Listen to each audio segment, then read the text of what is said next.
The days are longer, the calendar is filling up, and I want to feel as good as this beautiful summer weather.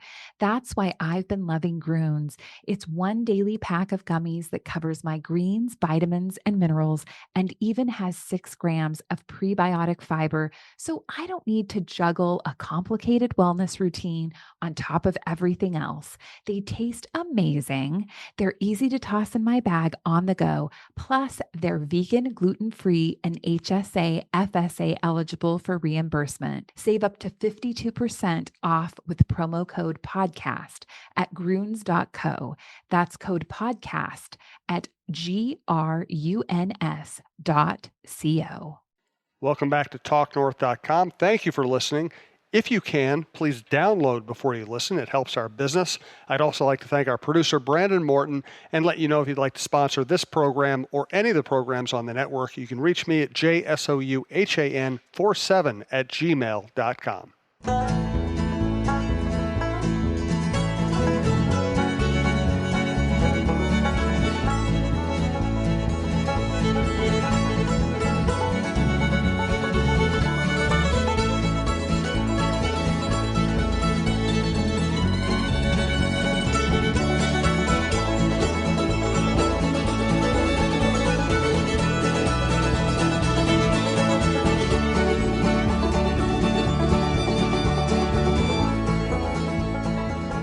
All right, let's get to it because we actually have stuff to talk about for once. We have a trade to talk about. We also have to ask the philosophical question, how hard can you slash somebody in the groin without getting called for a penalty? Yeah, I know. He did get a $5,000 fine today, but Wild fans seem to want to start a GoFundMe to help Matt pay for it. And I'll tell you what, Dumba took Reeves out of the game. If opposing NHL players were watching, I think they'd spend $5,000 to make Ryan Reeves a non-factor the way that he turned out to be. I mean, he was running around crazily in the first period, going after guys like Donato. I know. And Mikko Koivu, and then Dumba just slashed him where the sun don't shine, and that was it. Ryan Reeves was like missing in action the rest of the game, except for a cross-check to Soucy's face, which did get penalized. But he was even picking on Koivu. Yeah, I know. What got into him? I don't know. Reeves, I mean, that's the thing. The deal is that, you know, and the Wild did a good job taking advantage of their power plays and getting a lead in that game. And then when you want to come back in the game, Pete DeBoer didn't play Reeves the rest of the game, really. So, you know, Mikko Koivu is no longer captain Mikko Koivu. He's fourth-line center Mikko Koivu. And so that's the line that Reeves is going head-to-head against the rest of the game. And you look at that line last night, and it was, I mean, like, I like Ryan Reeves. I was just telling Vicky here that I actually like him, but it does say a lot about him that you know, he was going after Donato and Koivu, but he didn't go after Hartman. Mm-hmm. Hartman had to go after him, but the one guy in that line that will fight and is gritty and will hit you, he wanted no piece of last night. And you know, and Ryan, I give him credit. You know, the second that he saw Reeves going after Mikko, Ryan stepped in there with a guy that was way bigger than him, and he went toe to toe with him. But yeah, I think it was probably worth every penny for Matt Dumba. I guarantee Matt Dumba tonight is not really upset about the fine. I think he did his job there. I don't think he was meaning to slash him in that spot. I think he probably wanted to get him on the pan. I think he was. You have a world-class athlete with great stick skills, and he hits a guy right there. Let's be honest, Matt Dumba's aim this year hasn't been very good. That's a good point. So he's aiming for his face, is what you're saying? Yeah. No, well, maybe he was. I don't know. But, man, Ryan Reeves is not happy.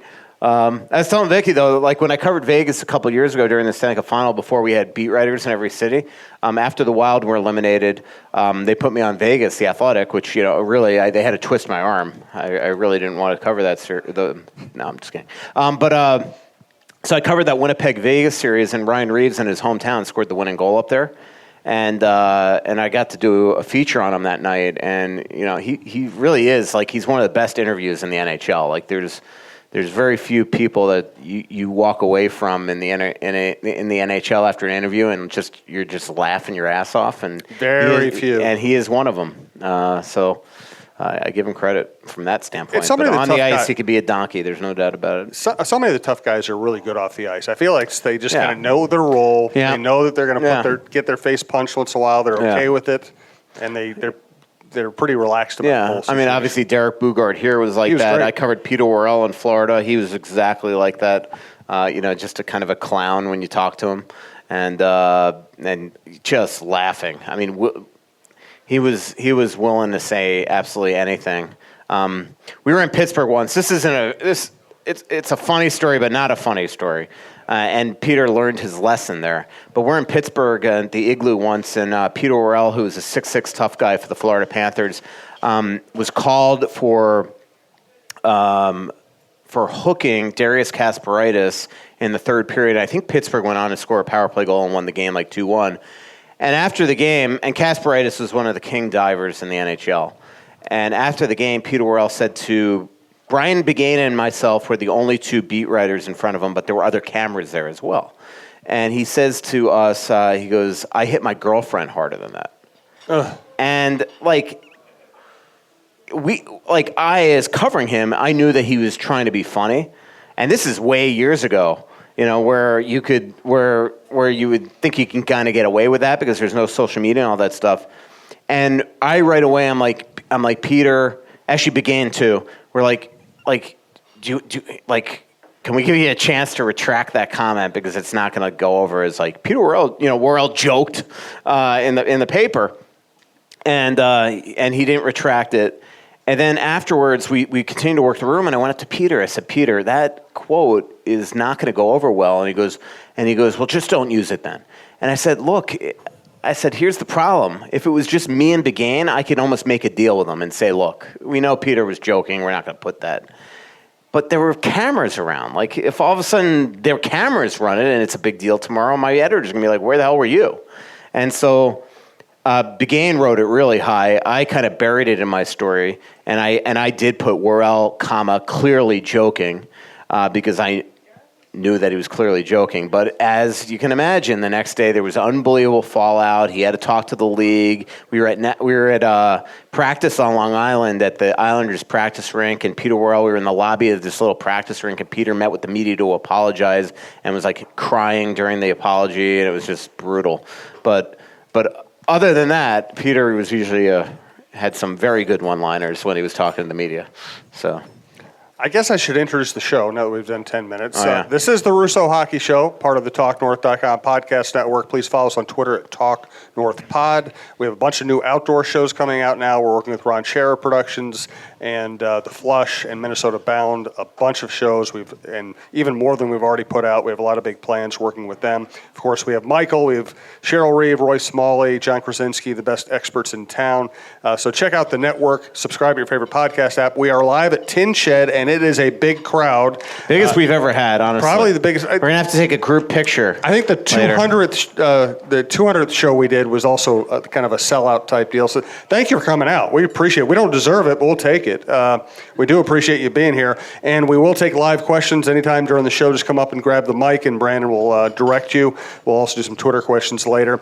Reminder, we get to be here because of Tin Shed. It's tinshedmn.com.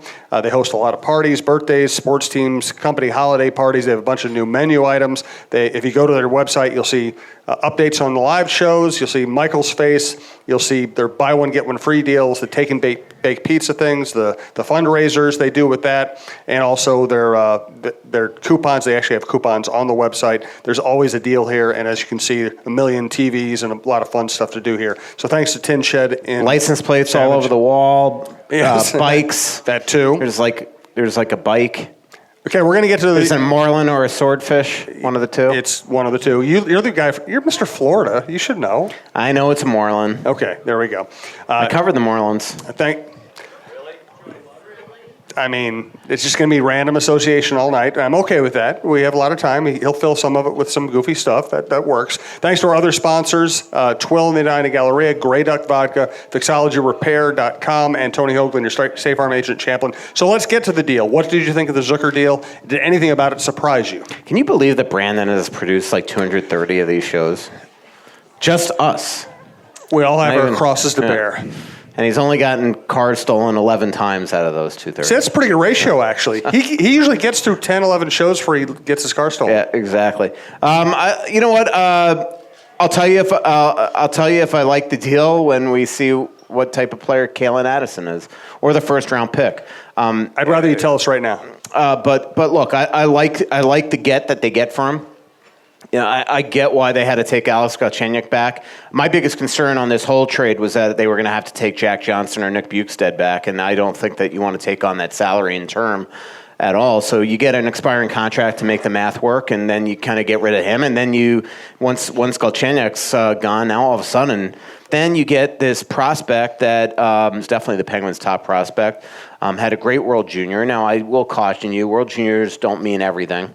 At all. So just because he was great there doesn't mean anything. I can go through lists of Wild players that were great at World Juniors. It turned out to be nothing players. One defenseman actually that I believe was an outstanding World Junior player was Ryan Murphy, and he really didn't have a long NHL career at all. So I wouldn't go crazy on that yet, but right now he looks like a heck of a junior player, where offense is the priority in juniors, not defense. We'll have to see how he turns into when he turns pro, what type of player he is. He's absolutely on fire right now, by the way. I was just looking at him. He's like on a 10 or 12 game point streak for Lethbridge. So, and then we'll see what they do with the first round pick. I know Billy's really happy with their scouts now and the work they're putting in. If you can get 2 first round picks in this year's draft, or maybe even more, depending on what happens here in the next week and a half, I think that they have a chance to really get a good return here. So what they did is they created cap space to get a player to at least help now to maybe help this team get into the playoffs, and then you get a prospect and a pick for Zucker. We'll see if it turns out well, but that's the return that I expected when you got rid of Niederreiter, Coyle, and Granlund.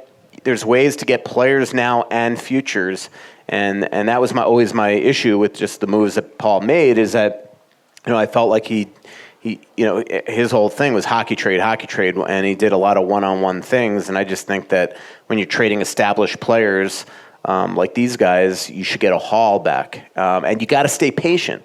And that's what Billy was with this trade. I mean, Jim Rutherford wanted Zucker last summer. Billy was well aware of that. 2-3 days into his job here with the Wild, Jim Rutherford called back and said, "What are you doing with Zucker?" And Billy said that today. And so all year, even before Jake Ensel got hurt, he wanted Jason Zucker. So instead of just giving him away for a player or whatever 4 or 5 months ago, he waited and waited until finally Jim Rutherford was willing to give up that first-round pick and their top prospect, and I give him credit. And that's why, if a deal isn't done here in the next week and a half, that's another significant deal. I think this is why Wild fans, this is proof positive, why they should be patient and understand that sometimes you got to wait. You plant your seeds now and you wait to the draft, and maybe something you talked about now then all of a sudden transpires then. But you don't just jump at the gun the second something happens. And I think that's where Paul got into a little trouble last year with Niederreiter, is that he was just so excited after months of trying to trade Niederreiter that somebody wanted him that he just did it. And he got himself in a whole world of hurt by taking on a similar problem in Rask. I have some more things I want to ask about that trade and trades in general. Of course, we're going to have a lot of questions from the audience and Twitter on that subject. I want to thank Grey Duck Vodka, Minnesota's vodka. It's Chad Greenway's company, and I have a bunch of friends who work there now, so it's really a Minnesota-based product. Check it out. I like it. I think you will too. When we asked you to get the duck out, wow, did you respond? Grey Duck Vodka is now in over 1,500 locations and expanding every day. This is Chad Greenway, and I just want to say thank you for making Grey Duck Minnesota's vodka. With the wonderful ingredients from Minnesota farmers, Grey Duck is gluten-free and has won 3 gold medals for taste. For all upcoming events and a list of locations carrying Grey Duck, head to greyduckspirits.com. Please drink responsibly. Grey Duck Spirits, LLC, Lakeville, Minnesota. Get the duck out. What's next? Did he make that deal because it was the right person to trade at the right time, or is he trying to make a bunch of deals now before the deadline? I do think that it was. I'm just watching this Marchand fight. Look at this guy, spears him in the groin. He must have saw Dumba last night. What was the question? Uh, What's next? What's next? Look, I don't think that he's trying to do that. I think the other night, something did happen the other day that made the timing of yesterday. Like I will say, yesterday I didn't go anywhere, or 2 nights ago I didn't go anywhere without my laptop that entire day.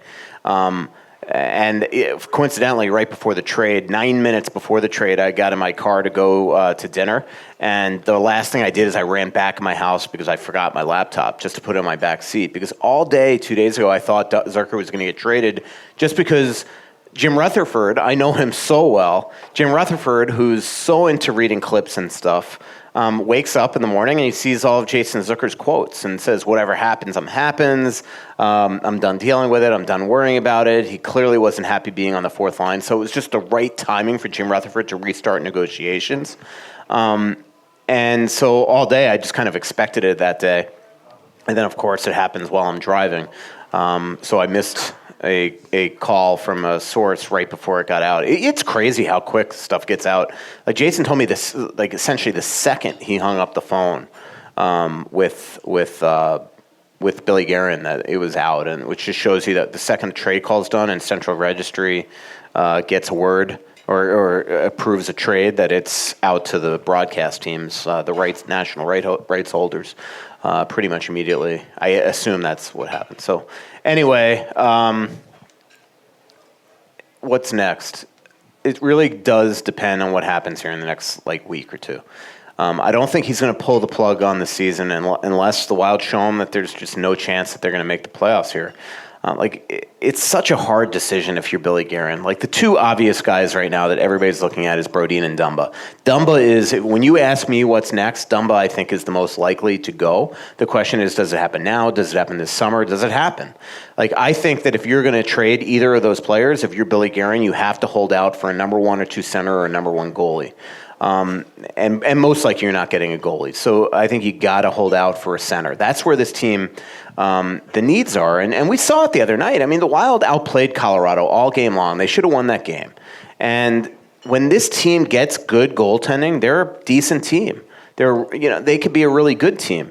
And it's such a shame that their 3-7 start to this season, plus games like that Florida game, that Boston game, these late game meltdowns that they've had, has put them in this position, because this team is better than some of the teams north of them when they get good goaltending, and it's really hurt them. So if all of a sudden they fall out here and teams start calling or continue to beg for Dumba and are giving Billy a no-brainer deal, I think that he would pull the trigger. I really do.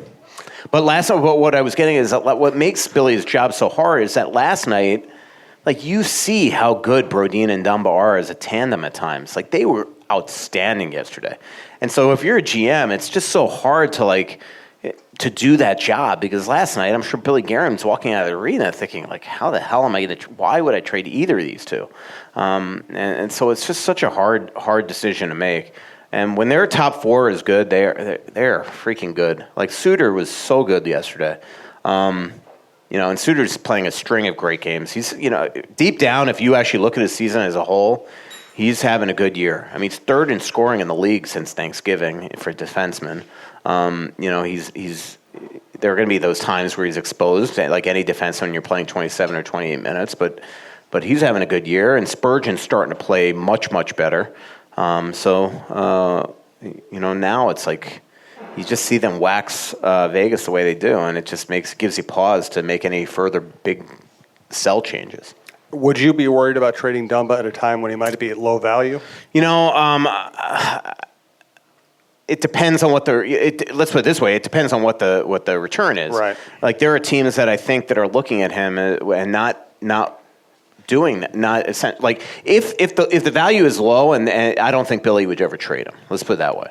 So the only way Billy trades him is if the deal is if somebody offers a couple first-round picks, depending on the position they're in. I don't know. There are definitely some teams out there that are intriguing teams to look at. If I'm Billy over the next couple of years, I look at Columbus and New York Rangers as 2 teams that have an embarrassment of riches and net, that I try to poach one of those goalies.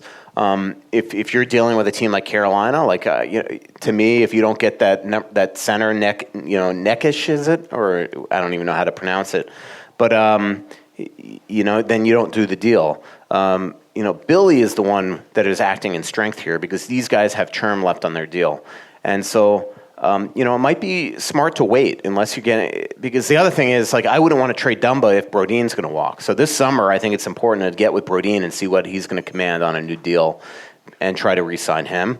Another thing if I would do with Billy this summer, I mean, Marcus Foligno is 28 years old. I would go to Pat Morris, his agent, and say, how about a 2-year extension to make it 3 more years and make him the captain next year? So now you're not signing a guy late into his 30s. You're just signing him till 30 or 31.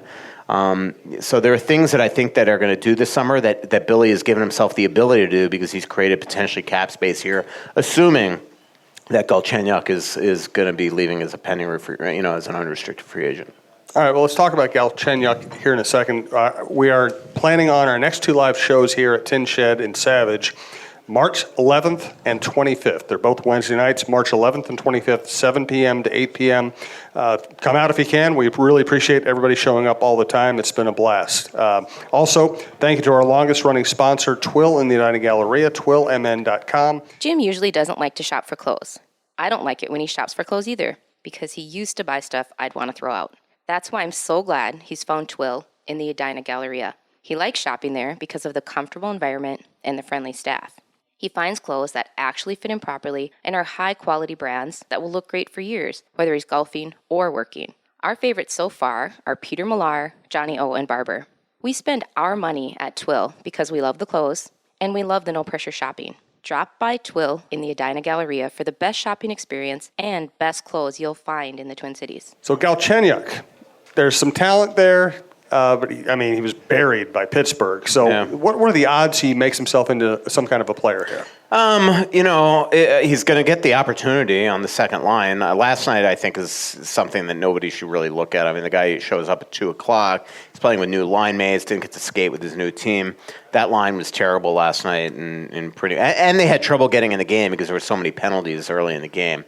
But that Galchenyuk, Cunnin and Zuccarello line wasn't very good, and which you hope that they eventually get going because if they can, the way the top line's going right now, if you can get 2 real quality lines with that checking line, this team really does have a chance to battle a lot of the teams here coming up down the stretch.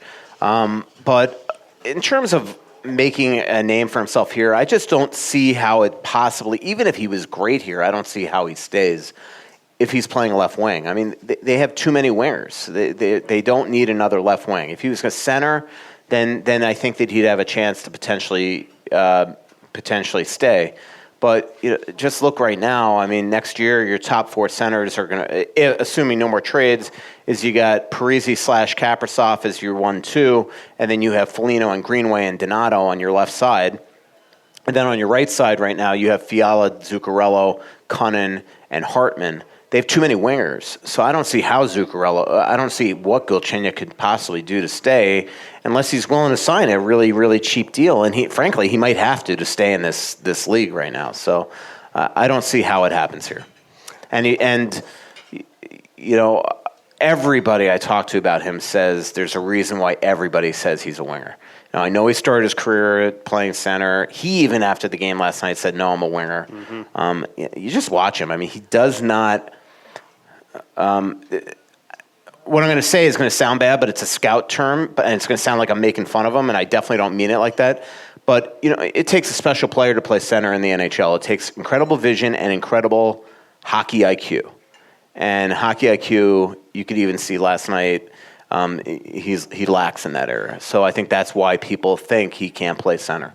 So, and again, I don't mean that in like he's a dumb guy, because I've talked to him off the ice a number of times actually, and he's not. But there are certain players. There are 3 or 4 guys on the Wild that have a lot of talent that their hockey IQ could be a lot better. So you're gonna name them right now, right? I'd rather not. I'll tell you off slip the air. And tell us later. That'll be like Russo overtime. Russo after dark. Yeah. Some of the guys that you watch in their own zone, you could tell. There are some guys on this team that it's pretty obvious, and good players. So the goalie situation is really interesting because I don't know how to evaluate Dudnik because of everything he's gone through. Yep. And then Stalock has played great. Yep. So Yeah.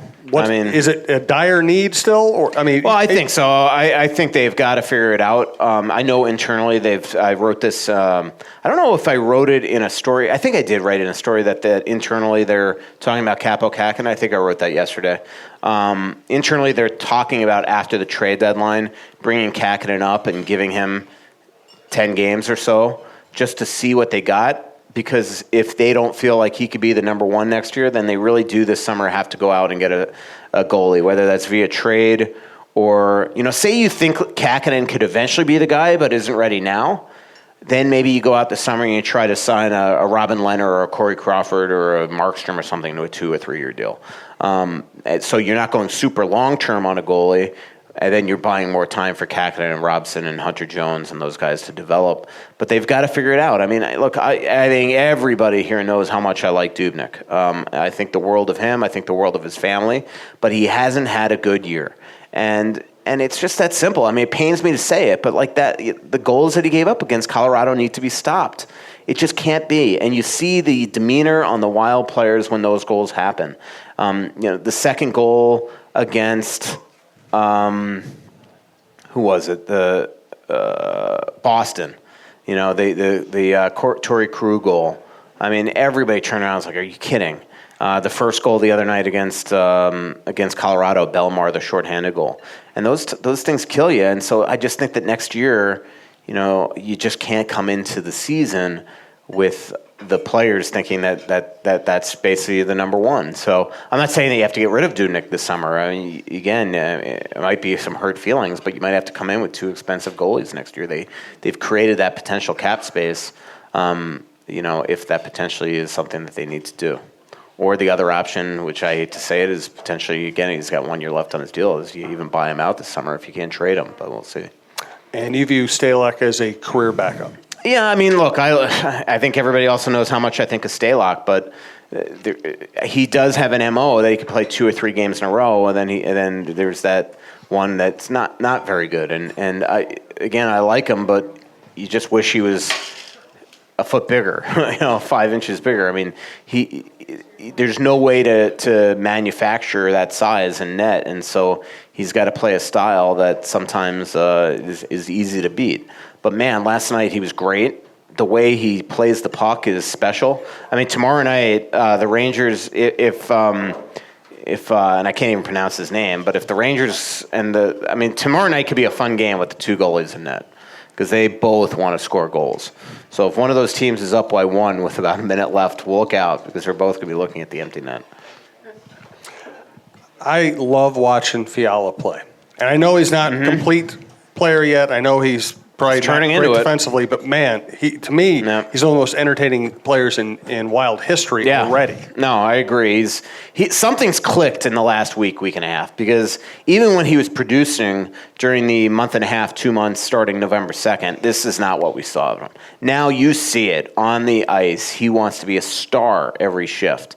And that's what, obviously, as I said last week, that's what Paul Fenton saw in him.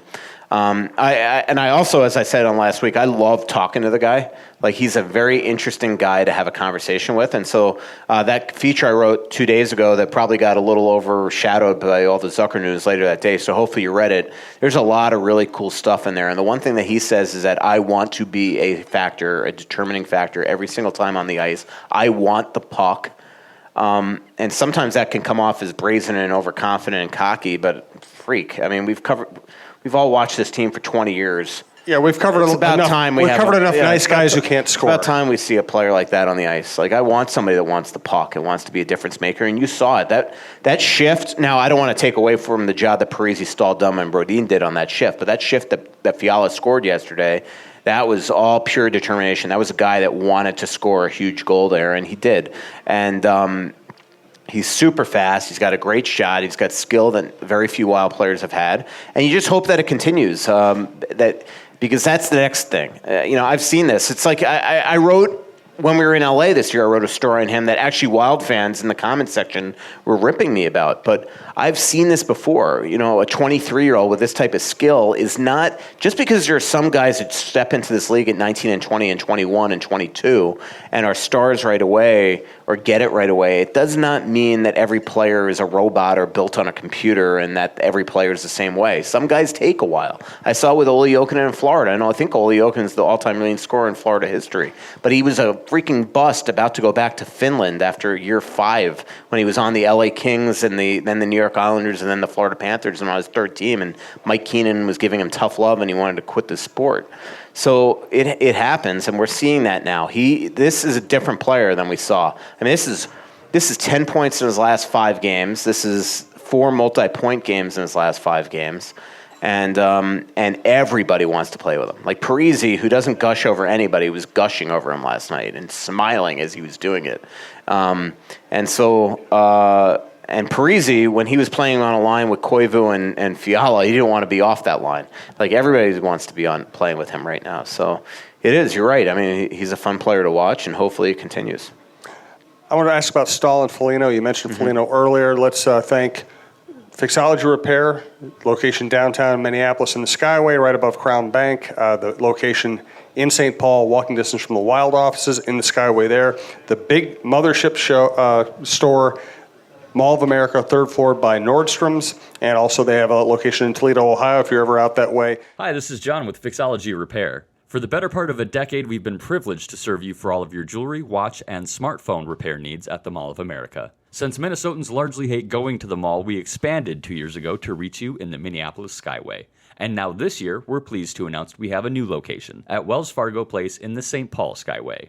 All 3 shops are equipped to help with your watch and cell phone repair needs on site, while all jewelry, computer, and game consoles will be completed at the Mall of America store. Please bring us your repair challenges, and don't forget to mention the Talk North podcast for a 10% discount on all of our services. Plus it's next to that tea place. You know that there's a David's Tea or something, I think, next to Fixology, so you can go to... Are you a tea guy? I thought you were strictly a coffee guy. I don't discriminate with any caffeine, except I'm not a big soda fan. But I every time I brought my something into Fixology, like while he's fixing it, I just go over and get a David's Tea. I always try to talk myself into being a tea person because I think it's a better thing to drink most of the time. I like unsweetened iced tea. And I only drink hot tea when I'm sick. And I worked in the South for a while, and sort of for a while I was addicted to sweet tea, which is so good and so terrible for you. No, I you know who drinks a tea every game, I think, during the second intermission, and it just drives me crazy because it's him? Who do you think? LaPanta. Just drives me nuts. Because he's got, it just annoys me. Every time I see him just mixing the tea, putting a little honey in there, it's just annoying. I bet he drinks one of the hard-to-pronounce teas. Probably. Oolong or... Chamomile. Or masala. I bet it's an elite tea. Yeah, definitely. So, Stahl and Foligno, if you were another team looking to make a trade with the Wild, you would go after those two, but it makes more sense to hold on to both of them, doesn't it? Well, I mean, I'm not sure about Eric. The only thing about Eric is that, and no offense, Eric, Eric Stahl. We have an Eric Stahl lookalike here. I know the Wild play tomorrow. Don't be nervous, but Eric's here pounding down a pizza right now and a beer. I think it'd be more obvious to trade him if the Wild had centers right now. Yeah. But I think it's probably less than 50-50. But if Boston can't get Joe Thornton, they might come calling again on Eric Stahl. I don't know. I don't know what's on his no-trade list. If you read my story 2 days ago in The Athletic, you knew that Pittsburgh was not on Zucker's no-trade list because I did get a hold of that. So I was able to write that with confidence. So I don't know if Boston is on Eric's. He might have put it on it this year just because he knew Boston went after him hard last year. So there's always that chance because remember Eric doesn't want to leave. In terms of Foligno, I bet every playoff team in the league would love him. I do know one. I can't say because I just got a text in the car from somebody that works for a team that's coming after Foligno. But I just don't get the impression that Billy wants to trade Foligno. I think he loves the guy and what he brings to the locker room and the heart and soul guy he is. And unless it's a no-brainer trade, you just don't move him. And now that they got another first-round pick, it probably makes it less of less of a priority to move him. I'm going to stop rambling right now because you're up there. Fire away. How old are you? 9. 9. Very nice. She's, I can't remember. She's You're happy about being Yeah. 9. That's the important thing. You're not like Alex Stalock's nephew's friend, right? That was. I am. Oh, it is Yeah. you. Okay. Yeah. Hey. Come on. How I'm are the you? same person from the state fair and the last time I was here. Yep. I have a horrible, horrible memory from that perspective. I'm sorry. You've grown up. You haven't. Did you tell me you're an athletic subscriber and you saw my awesome story on Alex Stalock last week? Nope. Dad did, though. Dad, you need to read that to her at bedtime tonight. Oh, Okay. good Lord. Let's let her get Let's some get sleep. to the question. Yes. Here, just take over the show. Yeah, please. You would be a much better host Yes. than Jim. Okay, when the Minnesota Wild were playing Colorado on a penalty kill, when a Minnesota guy had the puck and no one was around him, why did he shoot it to the other end? Because I'm a 9-year-old and I know I wouldn't do it because I'm a hockey player. Wait, when the Wild were on the penalty kill and they shot it to the other end when the Wild player had the puck? Yeah. So, yeah, I mean, what they were trying to do, so the other team was on the power play, right? Yep. Yep. So what they were trying to do is clear the zone so then they could go make a line change and kill off, which is the reason for penalty kill off some more seconds to try to eliminate that power play, if that makes any sense. Am I understanding your question? So the Wild were on the penalty kill, and a Wild player got the puck and they shot it to the other end of the rink? Yep. So that was the right play on that play.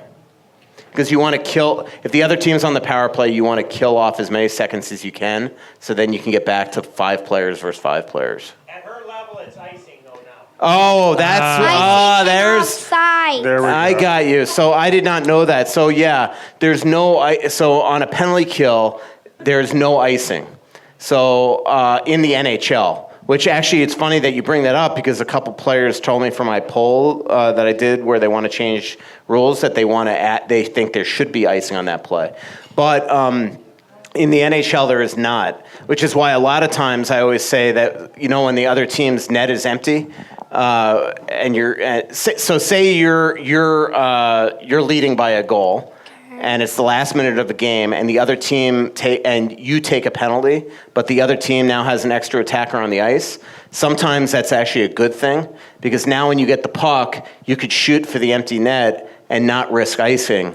So it gives you a chance to score that goal, where a lot of times if it's 5-on-5 and you get the puck, you need to get to the red line, or if you ice the puck, you're giving them a offensive zone face-off. So a lot of times I actually like when the net is empty on the other end and you're taking the PK, because now you can shoot for that empty net at any point of your defensive zone. So For me, I'm in 8U for my second year. Next year, I'm going to be in 10U for my first year, and we're doing icing and offsides to know what it feels like for icing and offsides. yeah, no, that's a good thing. But I'm glad I didn't realize that at your level. So that makes sense why you didn't understand that. Yeah, the NHL has a lot of dumb rules. So Thank you for being here. Thanks for asking the question. Go home and work on your slashing.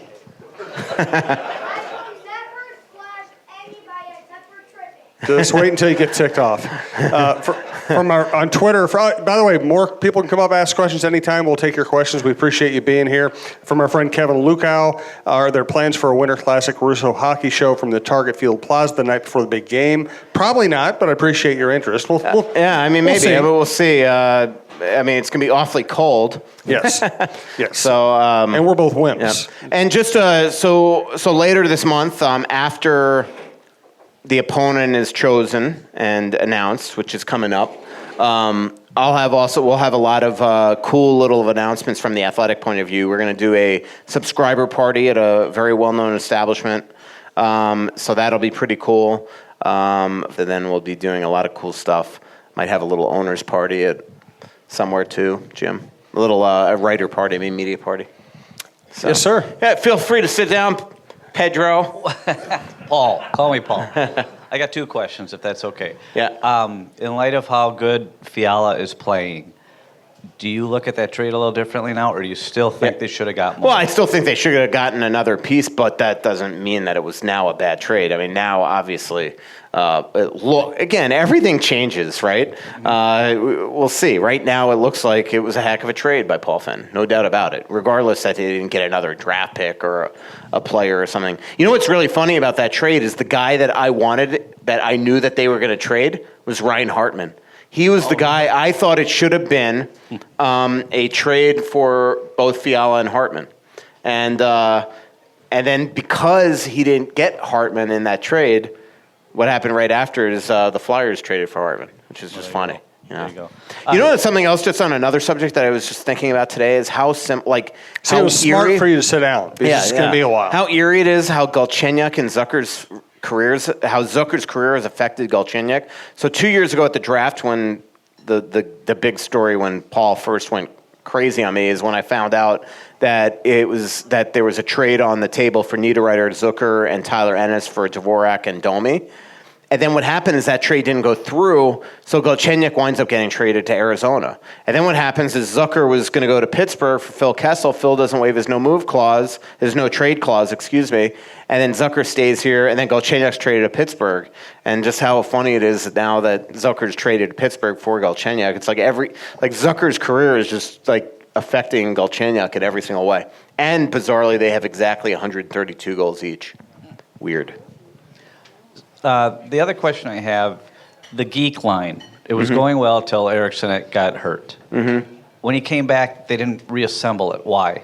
Well, because then I think they lost their second. You know, they've all year long been trying to get a second line center. So they moved Cunnin over there. But then, you know, Greenway started to play really poorly. So then they put him down to the fourth line, moved Foligno up, and then Foligno hasn't relinquished that position in about 15 games. So. You know, that third line right now, which I think tells you how important Eriksson Ek is to that line. That third line right now has just been outstanding. So could Greenway's now it's Greenway, Eriksson Ek, and Foligno. Right, but could Greenway's poor play be because they weren't reunited? No, I don't think so. And now he's back on that line, and you know, frankly, I mean, he hasn't been a whole lot better, but he's finally got the point the other night in Dallas. He had a little come-to-Jesus meeting with the coach. In the last 3 games, he's been really, really good. I know Louis has floated the idea of he's trade bait. Yeah, I mean, team tomorrow night wants him, the Rangers. Thank you. But he would be, of the young guys, the most likely to go, I would think. How likely? I mean, I just think that he's somebody that would be considered. I don't think he's untouchable, where I think more likely Cunnin and Eriksson Ek are 2 guys that you're going to want to keep. So, again, they are overrun with left wings. So if you're going to trade one of the bottom guys, you know, he might make the most sense. You know, or Donato, we'll see. I mean, Donato doesn't have, I think, a long future here either. Thanks to Tony Hoagland, HOAGLUND, your State Farm agent, handles both of our insurance, Michael and mine. Every team knows that the two-point play can be a winning move. That's why State Farm agent Tony Hoagland and his team are here to help you go for 2 by combining your home and auto insurance. It's a great call that saves you time and money. So go for the win and score savings by combining your home and auto. It's just another way we're here to help life go right. Call State Farm agent Tony Hoagland at 763-421-4900 or online at ChamplinInsurance.com.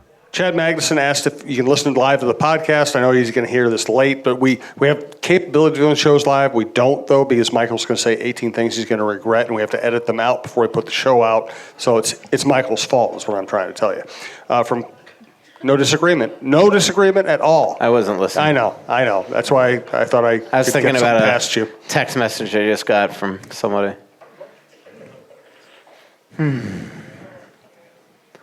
I'll write about it tomorrow. The show's coming out tomorrow. You're not going to be burning yourself. Yeah. From Ken Cutler, what are the views on Kakkonen and Robson? And is the view that Ennis is a quad A player, Mayhew also? Well, counselor. Yeah, I think all that's fair to say. I like Sam Ennis a lot, but I think the Wild look at him as being a minor league player. Jerry Mayhew, I know that the Wild would love to get him here, but they only want to get him here if he's going to play in a top 6 role and power play. Those 2 are absolutely electric down there. Now I know that Wild fans don't give a crap about this, but the other issue right now is like you don't want to ruin Iowa. Like that team has a legit chance to go and win a cup right now, and you don't want to all of a sudden pluck their guys out of there, but it could potentially happen here in the next little bit. As far as Kakinen and Robson, both look like their development's going really well. You have to be extremely patient with goalies. I did a long 45-minute Q&A the other day with Brad Bombardier, and that will appear in The Athletic coming up here at some point. It was supposed to run Monday. I decided to write it was running Monday, actually, and I decided at practice to audible and write like kind of a super fast Fiala feature.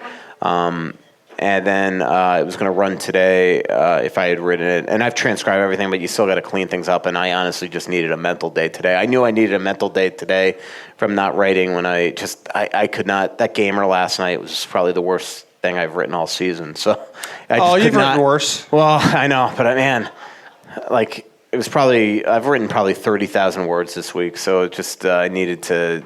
When I left that press box, I'm like, there's no way I can just even turn on the laptop from that perspective today. So so that Q&A probably will run Friday, I would think. And in that Q&A, I go down a lot of the prospects one by one, and so you can read what Brad Bombardier, who's their director of player development, says about a lot of those guys. There are a few guys after the fact, because I was doing this while I was driving, and there were a few of the guys that I just forgot to ask about, like some of the college players, like Jack McBain, I should have asked about. Sam Henkes, is that how you pronounce it? He's having an outstanding season for St. Cloud State. I should learn how to pronounce his name since he's from here. But hey, did Marco Scandella just score? Wow, look at that. Marco. Very excited for Marco. He wants so Marco up. It deflected off somebody. That was a Marco shot, right? So it deflects off. Did that go? It went off the Montreal player, no, or the Boston player? So we go to this incredible restaurant in Montreal that he suggested to us called De Emma, and that looks like to me be not Marco's goal. I don't think it is. I think it went off the spot. Yeah, I think. But regardless. But he also said the reason why we started going to De Emma, I went off number 14, is he gave us another Italian restaurant that we were going to go to, and then we 2 days before we are going to go there, Marco was like, "Hey, you know that other restaurant I told you to go to? You can't go there. It was blown up yesterday." I'm like, "Okay." Exploded. So we've never been to that restaurant. So now we've been to De Emma like 18 times. So. It's funny, I don't know what it was, like last summer or something, I was on vacation, I was clicking around, I ended up watching some TV series about the mob in Montreal. Yeah. So. All right. Just a random fire. Question. This is a good question from Al. How has the drinking culture in the league amongst players and fans evolved in the last 20 years? First of all, you're lucky that you said fans and players, because I thought you were going to go reporters. That probably hasn't evolved. Has the drinking culture evolved? Drinking culture among it's fans probably and way players. less. I think so. I mean, I knew it was way less. I was once sitting at the, believe it or not, I think it was like the Ruth Chris in Edmonton that's attached to the Westin. I think that's the steakhouse. And I'm sitting there in the bar area, eating dinner one night, and like at the bar watching hockey was like Schultz, Koivu, Foster, like 6 Wild players, and they all had like one glass of wine in front of them, and that was all they drank all night. I'm like, all right, so now not only don't these guys pound beer and drink vodka and all that, but they're just, they drink wine. And it was just one and then done. These guys are such, I'm sure they go and unwind I know where they go and unwind in this city, and I'm sure some of you do too, but they're such professionals in today's day and age. I think I've told this story before. The Wild once were staying in LA overnight, then flying to Columbus the next day. And they didn't even have a curfew that night because the next day was no practice. And I'm sitting in the lobby of the JW Marriott by Staples Center there at LA Live, and drinking with an agent actually, just having a couple drinks. And all of a sudden it's like 9:30 and the entire team walks in. And the next day, Or 2 days later, we get to Columbus, and I said to Parisi, I'm like, did you guys have a curfew? Did Yo give you a curfew? He's like, no. We just, it's time for bed. I'm like, yeah. And I'm like, oh, wow. That's how today's player really is. They're just so much more professional than, and professional is probably not the right word, but it probably is the right word. Yeah. I mean, you asked, we've had Lunani on the show, and you ask any of those old timers and what it was like. It was a different world back then. Tom Reed always called it going to the library. We're going to go to the library now, and that meant they're going to go drink 18 beers as fast as they could. Yeah. And baseball, I remember covering the early 2000 Twins teams, and baseball players used to, baseball players, they don't have a morning skate. They have to be at the ballpark at like 2 or 3 in the afternoon. They have a recovery time. And I have a million classic baseball drinking stories, but this modern generation of athlete, they're much more likely to drink, like if they are going to drink, they're going to drink red wine because at least the theory is that it's better for you, it's more healthy for you. Well, baseball players is crazy. I remember I've told this story, I'm sure, before, but I was covering the 2003 Stanley Cup Finals. It was Anaheim versus New Jersey, and we're staying at the Times Square Westin, and it's a Saturday night. The game, whatever, the Stanley Cup Final was on Sunday night. And I'm in the lobby around midnight, and the Boston Red Sox came into the lobby, and they just played the Yankees. And I'm shooting the breeze with Kevin Millar because I covered him in Florida at the time, or before that. And then, 20 minutes later, I'm still in the lobby of the Westin, and all of a sudden, all these Red Sox come down from the elevator and are ready to go out on the town. And I said to Millar, I'm like, where are you guys going? He goes, we're going to get a couple pops or whatever or something. And I just happened to Google. I'm like, when are they playing tomorrow? And they had a 1 p.m. game against the Yankees. And I remember telling my buddy on the phone the next day, I'm like, oh my God, bet the house on the Yankees. These Red Sox were all going out at 1 a.m. last night with a 1 p.m. game. And then that night I'm covering the Stanley Cup Finals. I never looked at what the score was, and the Red Sox won 10-1. So I had a Hall of Fame baseball player tell me once, if you took all of the hits and innings pitched away from baseball players, and I think he probably told me this in the 90s, if you took away all the hits and innings pitched from baseball players, there would be nobody in the Hall of Fame who were performing with a hangover. Mm-hmm. There would be nobody in the Hall of Fame. Basically, that was part of the game, was learning how to function at a high level with your hangover. Yeah, I'm glad the 9-year-old's playing air hockey right now. Hi, how are you? Well, we're not saying drinking's a good thing. We're just telling it how it is. Hey, we want to thank Tin Shed again, tinshedmn.com. You can check out all their deals. Again, they do have the Take and Bake Pizza fundraising. It's great for sports teams, other organizations, 50-50 revenue split. You can order online, tinshedmn.com/online ordering. Buy one, get one free pizzas on Monday, any size, any toppings. Kids eat free Tuesday, Wednesday, and Thursday. You can also find them on Facebook at Tin Shed Tavern Savage and Instagram at Tin Shed Tavern with long dashes between. Thanks again for having us. Thanks to Brian. Also, we are getting entries for wild tickets that will be given away at a future show. You have to be here to enter. You have to be here to win. We gave some away, I think, last month. And once again, those tickets are coming from Brian and Tin Shed, not from us, so we appreciate him providing those. From Justin Wiggins, Staylock starts the majority of the games the rest of the year, right? Yeah, I think that's the plan at this point. Let's see. From Steve, with Guerin's late hiring, will we see front office changes at season's end that we would normally see before a GM's first year? Yeah, maybe additions. I don't know about changes. I think that Guerin, at least from what I see, seems to like who he works with right now. So maybe you just have additions. I think I've mentioned before that I look at them as being a pretty light front office in terms of numbers compared to a lot of teams that I see around the league. So I could see him have some additions. By the way, the elevator operator who takes us up to the press box was Jason Fran. She was a Jason Zucker fan, and I was told that she was needling Guerin all day about it. Hey, trade him, and she was a little angry too. Yeah. So the Wild win the game. Guerin gets on the elevator to go downstairs after the game, and Bill's like, hey, are you still mad at me? Are you still mad at me? And she's like, no, your guys are good. You won, you're okay. Yeah. But it does kind of show you. Bill Guerin's walking around talking to everybody. Yeah, this is not exactly the same as having Paul Fenn. Somebody else told me that yesterday, or maybe it was you. Was it you that was telling me that yesterday? No, it was somebody else. I don't think so. Telling me how how like they just it's Gary Lawless from Vegas. He's like, it's just amazing the way that Bill Guerin treats everybody, like support staff and ushers and things, and he's just a decent guy. And so that's part of the job. You're training fan favorites. He knows that there's real lives involved and things like that. A couple of people said to me yesterday, because I think they knew that I had a good relationship with Zucker too, that like, oh, how bummed are you? And it's funny, I never look at trades like that because I've done this for so long. I mean, I've covered every player in the last 15 years for the Wild. Players come and go. That's just life. And especially as a sports writer, you can't get too attached to the guys you cover.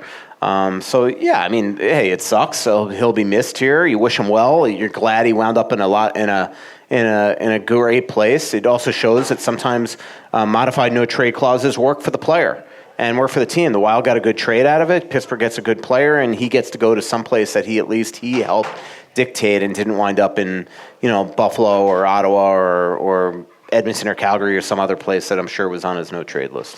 From Jared Mealy, what was your favorite Jason Zucker Wild memory? The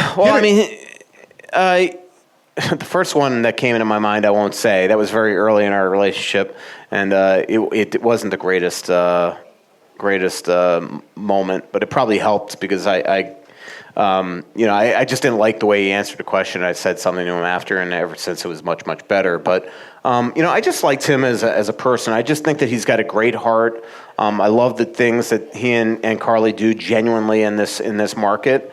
Even yesterday, the one thing I will say is when I was putting the Q&A together, and I give Jason credit. I mean, it's 11 o'clock at night. He was traded 4 hours before. He had to get his entire life in order to get on our morning flight, and he still called me back. Texted me like, hey, I can read you the text. He's like, hey, is it too late? Can I call you? And he called me back. But then what happened is then you have to write the Q&A. And I realized in the Q&A I was writing all about Give 16 to our market that knows what Give 16 is, but there's no way the Penguins market did. So I went back and all these links to add to give people instructions or teach them what Give 16 was. And so I put the links on the bottom of my story, and I opened up a couple of them to reread the stories, and a couple of them I actually welled up reading them because I never knew that Tucker Hellstrom, but what just a heartfelt good thing. I mean, just seeing Jason, these pictures of Jason hanging out in a hospital room with his kid playing video games when none of us know that he's doing it. He's doing this out of the goodness of his heart. And then he's so touched by the kid that he gets a tattoo that is now going to be on him for the rest of his life. With the advice that Tucker gave him, shoot more. It's heartfelt, and it's really cool. And what's neat is all these players do this stuff. It's like the thing that Matt Dumba did a couple weeks ago where he just stops on the side of the road to help out a couple in need. That's stuff that he never knew was going to get out, but that's just a good-hearted human being. He had no reason to believe that somebody was going to put that on social media. And this stuff happens all the time. I guarantee you that all 23 of these guys are doing great deeds out in the community that we don't ever get to see. So that's probably the first thing that just comes to my mind about Jason in terms of stories. Couple other things. I mean, I got to play in that in the Wiffle Awards with him one year. He was on my team. That was embarrassing for me, because you got to see my athletic prowess.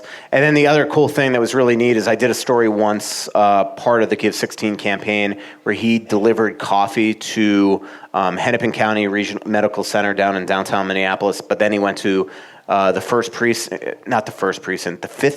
or the third precinct in downtown Minneapolis to deliver coffee. And that happened to be my precinct. If it's the precinct I'm thinking of, I don't remember if it's the number. It's the one on Hennepin, on Central and Northeast Minneapolis. That was my precinct that I lived in. So a lot of times, I walk into this precinct to write this story, and I'm watching how incredibly happy these cops were to meet him and to be delivered coffee and everything. And what was really neat from my perspective is that these cops who didn't know me, I recognized all their faces because they patrolled my neighborhood, and I just thought that was kind of neat to be there. So that also is kind of in my head. From Kyler Vassfrat, do you think Zuccarello would ever waive his no move?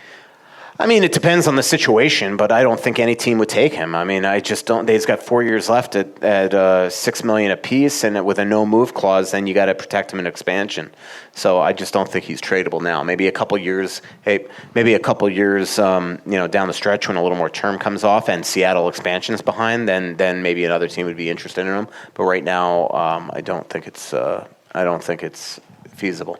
What's up? I was just wondering if there's any update on Bomeister. I didn't really see anything. Yeah, you know what? I was just doing the podcast with Kenny Albert when all that stuff was coming out, so I haven't read the stories yet. But, I covered Bo at the beginning of his career when he was a teenager. He was supposed to be the first overall pick in the draft in Toronto to the Florida Panthers, and the Panthers actually traded down, they traded down to still draft him, and they got an asset for it. And it really, I think forever ticked him off that he couldn't be known as a first overall pick. And I know it ticked off his dad, Dan. I know that for a fact. And it probably cost him a little bit of money in bonuses at the beginning of his career. But he's just a great kid, a really quiet kid. He's been a kid. He's been in this league now forever, almost 20 years, which just shows you how old I am. And just somebody I really, every time I see him, it's like I still cover him. Every time I see him, we have a good chat, and it's just kind of neat to see a career go the entire span. So I just hope that he's really okay. Obviously, he had some sort of cardiac episode, they said. I know the one thing I did see in terms of a tweet today, but I haven't seen Doug Armstrong's full press conference, is that he was going through a battery of tests to figure out exactly what happened. But if you don't know what happened, it was scary. He collapsed on the bench in Anaheim yesterday. They had to postpone the game. The players were just absolutely distraught. Once again, the medical teams and the paramedics and the NHL proved they're the best in the business. They rehearse this stuff at the beginning of every year. We saw it right here in Minnesota, that emergency with Keith Ballard, and how quickly the doctors and the paramedics and the Wild trainers at the time responded, and we saw it again yesterday in Anaheim. They're unbelievable. So I hope that Jay's okay. So. I just have two more questions. Yep. If you see Brodin and Dumba going anywhere, where would they go? And then is there any other big trades coming up? Well, I mean, if it's them, if it's them being gone, it'd be big trades. But Toronto's been interested. Carolina's called. Carolina, if you can get another first-round pick and a prospect, potentially that makes sense. I think Dumba's one that teams are really coming hard after. I think Billy really doesn't want to trade Brodin. That guy, I know he doesn't bring a lot of offense, but he is a special player, man. It's just crazy watching him stick handle and skate, and he's so intelligent and such a cool, nice guy too. But those would be the guys, I would think, if it was going to be a big trade. From Mark Benschoof, any idea if Guerin is even considering Boudreau for an extension? I'm sure he's considering it. I don't think they've talked at all yet. I think that'll all happen at the end of the year. I still think it's probably unlikely, but we'll see. I mean, maybe the Wild go on some crazy run here, right? And then it'd be impossible to replace him. But there are a lot of good coaches available right now too. Next live show, March 11th, 7 p.m. here at Tin Shed. Thanks to everyone, our sponsors, our listeners, people who trek out here in cold weather to watch the show. We really appreciate it. Thank you to our producer, Brandon Morton. Let's wrap this up with, do you have a final thought, or should I do a Twitter question? Twitter's fine. From Ben Hurtle, would you view Haula as an option to sign as a free agent this summer to fill the second-line center role? Depends on how his leg is doing. I think there's a big question mark on that. I wouldn't sign him unless I got my doctors on there to examine him, which, hey, he lives here in the off season, and you get that interview period. I think that you can get him examined. But, look, there aren't a lot of centers out there, so he might make some sense. All right. Thanks for everybody being here. You packed the place. We really appreciate it. We'll be back March 11th and the 25th here. We'll continue to do shows at Tin Shed and a couple of non-live shows every month, and it's going to be fascinating. It's going to be a really interesting end of the season. I'm not sure I would have said that a couple weeks ago. No, it is. Well, the Wild always make it interesting at the end, and sure looks like they're going to do it again. Absolutely. So please give Brandon and Michael a hand, and we'll see you on March 11th. Thanks very much. Pretty little city built on a hillside. Music in the bars and fire in the sky. went to the beach and it was covered in ice. And I used to call it home. So much coming out, there's nothing going in.